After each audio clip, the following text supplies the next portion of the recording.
السلام عليكم ورحمة الله وبركاته. ازيكم يا احلى متابعين في الدنيا.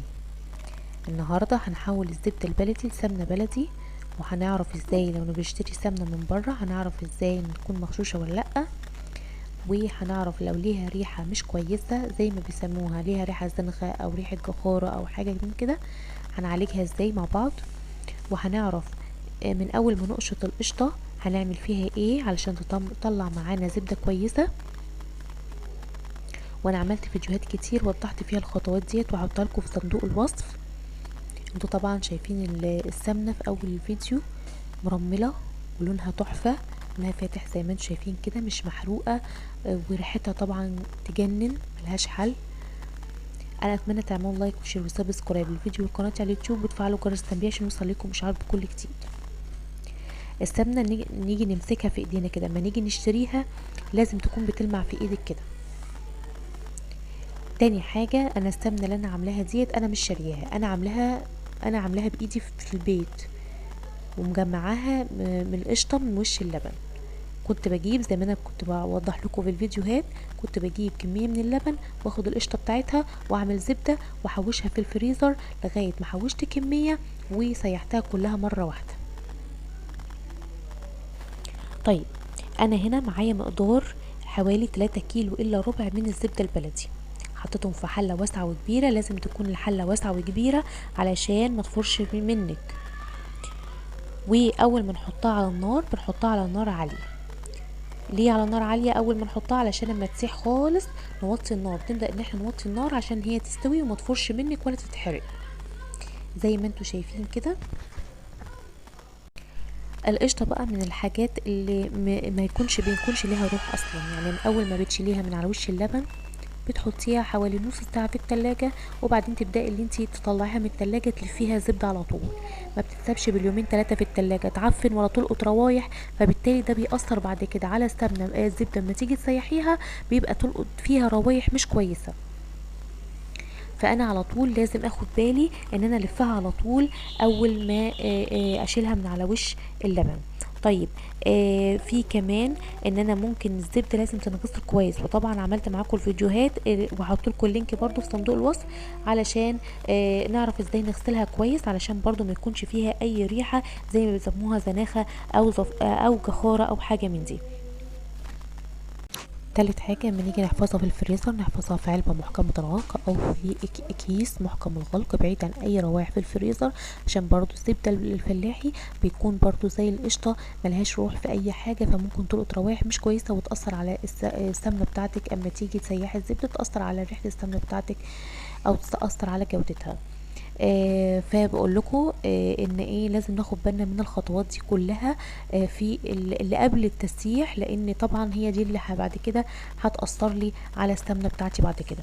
طيب هنا احنا لسه برضو معلين النار عشان الزبدة ان هي تسيح معانا. وقلنا ان لازم تكون الحلة كبيرة علشان تاخد الكمية اللي معانا، واما تيجي السمنة ما تفرش مننا فلازم تكون الحلة كبيرة، وفي نفس الوقت النار تكون في البداية عالية، وبعد ما ساحت كده ابدأ ان انا اوطي النار عليها. طب وطيت النار اللي عليها ليه؟ علشان تبدأ ان هي تستوي معايا وما تتحرقش مني والمرطة ما تتحرقش مني. وحطيت ليها معلقة من الملح، دول معايا كمية 3 كيلو الا ربع من الزبدة الفلاحي الجاموسي، حطيت لهم معلقة كبيرة من الملح. طبعا كل ما تكتري الكمية كل ما تحطي ملح اكتر. طبعا الملح ده ما بيملحهاش خالص، مش هيأثر عليها يعني ما تستخدميها في الحلويات او اي حاجه من دي، بس الملح دوت وظيفته ان هو بيشيل اي روايح مش كويسه فيها او بيسموها روايح الجخاره او روايح الزناخه اللي بيبقى فيه السمنه. وفي نفس الوقت بيعمل لي المرطه معايا وفي ماده حفظ للسمنه وبيحمر لي المرطه معايا. طيب الرغاوي اللي على الوش دي ايه؟ الرغاوي اللي على الوش دي بعد كده بتبقى المرطه. وطبعا السمنه هي بدات ان هي تبان، بدات ان هي تستوي كده. طبعا هي لسه ما استوتش بس بدات ان هي تبان اهيت، والرغاوي بدات ان هي تقل. والرغاوي دي بقول لكم بعد كده بتبقى المرته اللي بترقد تحت وبتبقى مرته.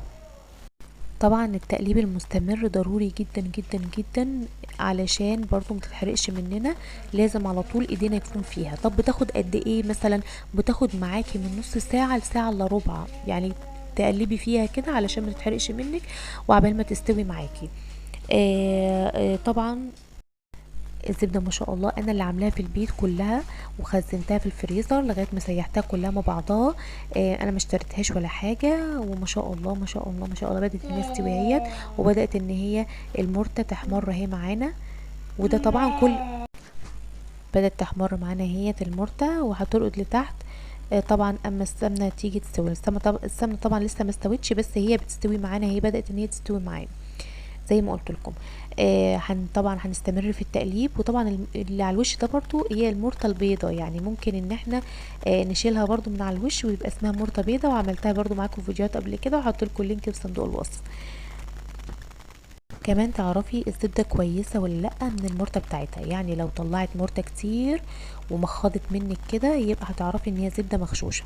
انما الزبده البلدي الاصليه ما بتطلعش مرطه كتير، بتبقى المرطة بتاعتها مرملة كده او محببة كده، اما تيجي تلف تلاقيها محببة كده ومرملة زي ما انتوا شايفين. هي دي المرطة.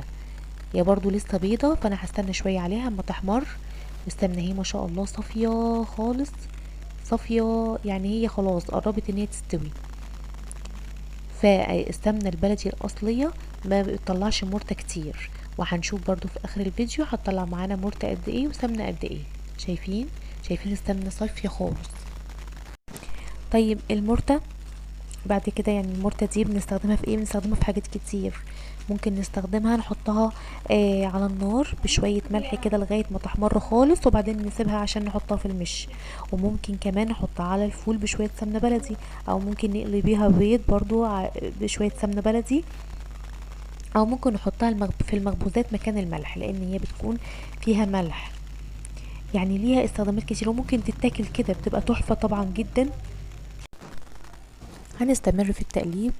وزي ما انتوا شايفين السمنه صافيه خالص اهيت، والمرته زي ما انتوا شايفين لسه ما احمرتش، يعني لسه ما بداتش ان هي، انا عايزه لونها تكون بيج، مش عايزه اغمق لونها قوي، لان السمنه البلدي الصافي ما تغمقيش المرته بتاعتها قوي، لان مرتتها كده بتبقى كويسه. يعني اللون ده كده يعني يبقى اغمق سنه بسيطه يبقى جميل جدا، يبقى لونها زي لون البيش كده، اصفر غامق شويه، ما يكونش لونها غامق قوي قوي قوي. ليه؟ لان هي لو انتي ضايفه لها سمنه نباتي ممكن انتي تغمقي المرته بتاعتها شويه علشان يبان طعم السمنه البلدي فيها. انما لو هي زي سمنه بلدي صافي ما تغمقيش المرته بتاعتها، هي كده بيبقى لونها كويس، وهوريكم لونها في اخر الفيديو. لو انتم ملاحظين حاجه كمان، ان الزبده البلدي اما تيجي نحولها لسمنه ما حجمها ما بيخسش زي ما انتم شايفين اهوت. هو الحز بتاع السمنه هو ما خستش حاجه كتير، يعني هي هتخس، اكيد هتخس لان هتطلع مرته، بس مش هتخس بالشكل اللي انتوا شايفينه. كده السمنه بتاعتي خلاص استوت، وشلتها بقى من على النار، لان هي كل ما بتبقى سخنه برضو بتحمر المرته اكتر. وانا زي ما انا قلت لكم انا مش عايزه المرته حمراء قوي قوي، انا عايزاها لونها بيش فاتح كده. طبعا الرغاوي العشوه دي قلت لكم ان هي هترقد تحت، او ممكن تشيليها في الطبق اللي انت هتشيلي فيه المرته، لان هي بتبقى يعني شايله شويه حدوقيه شويه، بس السمنه مش حادقه خالص، هي بس الرغاوي دي بيبقى فيها شويه حدوقيه شويه. فانا هشيلها بالمغرفه كده، انقيها كده، اشيلها بالمغرفه كده واحطها في الطبق اللي هحط فيه المرته بتاعتي. طيب ايه حكايه البطاطايه ديت؟ البطاطايه دي زي ما انا قلت لكم الناس زمان كانوا بيحطوا البطاطايه ديت علشان في السمنه وهي بتتقدح، او الزبده وهي بتتقدح كده، علشان تشيل اي ريحه مش كويسه اللي بيسموها جخاره او زناخه. بتشيل اي روايح خاص بيحطوها في السمنه لغايه اما السمنه تخلص خالص. يعني بيحطوها كده يعني في البدايه بعد ما السمنه تسيح كده بيحطوها في البدايه عشان تشد اي روايح مش كويسه في السمنة. برضو الملح برضو بيعمل نفس المفعول. فبيحطوا برضو بطاطاية عشان تشيل اي روايح مش كويسة في السمنة. لو هي لا قدر الله السمنة مثلا عملتيها بقشطة كانت غايبة عندك او اي حاجة او فيها لقطة اي ريحة او كده، ممكن تعالجيها بالموضوع دوت. طبعا انا كنت بس بوريكم الموضوع مش اكتر، لان انا ضفتها فما اثرتش خالص على السمنه بتاعتي، ما بتاثرش خالص على السمنه البلدي بتاعتي في حاجه.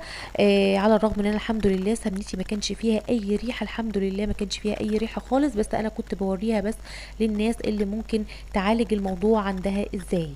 زي ما انتم شايفين السمنه صافيه جدا ما شاء الله ما شاء الله، صافيه جدا جدا، ولا الريحه تحفه تحفه. والقشطه تحت والمرته اسفه تحت بتبقى عامله زي الرمله كده، محببه وجميله، ولا مخضه ولا اي حاجه من دي خالص. وصافيه، والسمنه صافيه زي ما انتم شايفين. طبعا ال3 كيلو الا ربع من السمنه طلعوا لي 2 كيلو ونص من السمنه البلدي، وطلعوا لي ربع كيلو من المرتة. يعني حلال جدا فيها الفلوس اللي دفعناها في اللبن، وجبنا عملنا منه قشطة وزبدة، وعملنا منه جبنة كمان. يعني حلال انت تعملي الحاجات دي في بيتك، واوفر من انت كمان تشتريها من بره زبدة، واوفر كمان من ان انت تشتري السمنه اللي موجوده في السوق. زي مثلا الانواع اللي موجوده في السوق برضو كويسه، بس دي برضو اوفر لك ان انت تعمليها في البيت، وهتديكي نفس النتيجه واحسن كمان. والمرتة ما شاء الله زي ما انتوا شايفين لونها كده كويس جدا، مش محروقة ولا لونها غامق ولا اي حاجة. زي ما قلت لكم، لو السمنة برضو لا قدر الله فيها جخارة او فيها زناخة، ممكن ان انت كمان مع ما حطيت لها الملح والبطاطاية وكده تغمقي المرتة بتاعتها. لازم ان انت تغمقي المرتة بتاعتها حتى لو سمنة بلدي صافي. وكمان لو انتي حاطه سمنه نباتي على السمنه البلدي ضيفوها عليها عشان مثلا تكتري الكميه او تبقى الكميه وفيره، برضو بتحمري المرته بتاعتها شويه عن كده، عشان طبعا ريحه السمنه البلدي وطعم السمنه البلدي يبان فيها. هنا بقى انا شلت اللي انا قلت لكم، الطبقه البيضه اللي على الوش اللي هي المرته دي شلتها، وحتى لو ما شلتهاش هي بترقد تحت، بس انا شلتها في الطبق. وهحط بقى المرته بتاعتي في الطبق دوت، هلمها كلها في الطبق، وزي ما قلنا ليها استخدامات كتير وانا قلتها في الفيديو. طبعا جميلة جدا، انا بحب اكلها كده جدا. احنا قلنا كل حاجة مرتبطة بالسمنة والزبدة، وبرضه هحط لكم كل اللينكات في صندوق الوصف زي ما انا قلت لكم.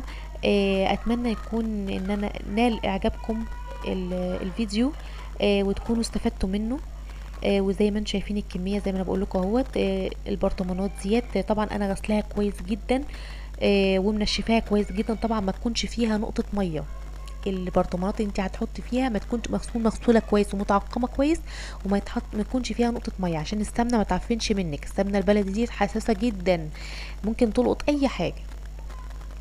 ممكن نحطها في برطمانات ازاز زي ما انا حاطه كده، وممكن تحطيها في حاجات ستانلس، وممكن تحطيها في حاجات بلاستيك. بس طبعا البلاستيك اما السمنه تبرد خالص تبرد خالص تبداي ان انت تحطيها. لو انا بحطتها والسمنه يعني ايه سبتها تهدى شويه وبعدين حطيتها في الازاز مش هيتاثر، انما البلاستيك هيبوظ منك وممكن يتفاعل معاها وتبقى حاجه مش كويسه. ده يعني انا مفضلش البلاستيك، بس انا بقول لو ما عندكيش حل غيره. طبعا الصفايح بتاعت السمنه ممنوع منعا باتا ان انت تحطي فيها السمنه دي خالص، لان طبعا بتتفاعل مع السمنه وبتعمل صدى، فطبعا خطر جدا على الصحه. السمنه البلدي كمان عشان عايزه تحافظي عليها الكميه لفتره اطول، تستعملي لها معلقه نظيفه جدا ما يكونش فيها نقطه ميه، ولا تكوني مثلا مستخدمه صلصه وجايبه حته وعايزه تجيبي بيها حته من السمنه، ما تكونش المعلقه ما فيهاش اي حاجه خالص، تكون المعلقه نظيفه جدا، وتاخدي من السمنه كويس علشان تحافظي على عمر السمنه اطول معاكي وما تعفنش معاكي. طبعا الحاجه بتبقى غاليه، والحاجه النظيفه ديت ما بنصدق ان احنا نعملها في بيوتنا نظيفه. ف وهي كمان لما تيجي لو اشتريتيها من بره هتكون تكلفك كتير. فنحافظ على حاجتنا ويكون في معلقه مخصصه للسمنه ديت. طبعا بتحطيها بتحتفظي بيها في التلاجة، وقت ما بتحتاجي بتطلعي منها. اتمنى يكون الفيديو عجبكم، والسلام عليكم ورحمة الله وبركاته. وده الجزء بتاع البطاطاية انا حطيته في الفيديو، بس انا معلقتش عليه، حطيتها علشان اوريها لكم فقط للعرض، انما أنا الحمد لله مفيش اي روايح في الزبدة بتاعتي، بس انا حبيت ان اوريها للناس تعملها ازاي. طبعا هحطها لغاية خالص، يعني لغاية ما اخلص خالص، وفي الاخر هشيلها، يعني مش هسيبها، هشيلها. طبعا انا ما بحطها حتى لو مفيش اي حاجة ما بتأثرش خالص على السمنة بتاعتي، بس بعد ما بخلص هي طبعا بتكون احمرت، فبطلعها من السمنة عادي خالص. بعد ما بخلص خالص السمنة بطلعها خالص عادي، والسمنة ما بتتأثرش بيها خالص.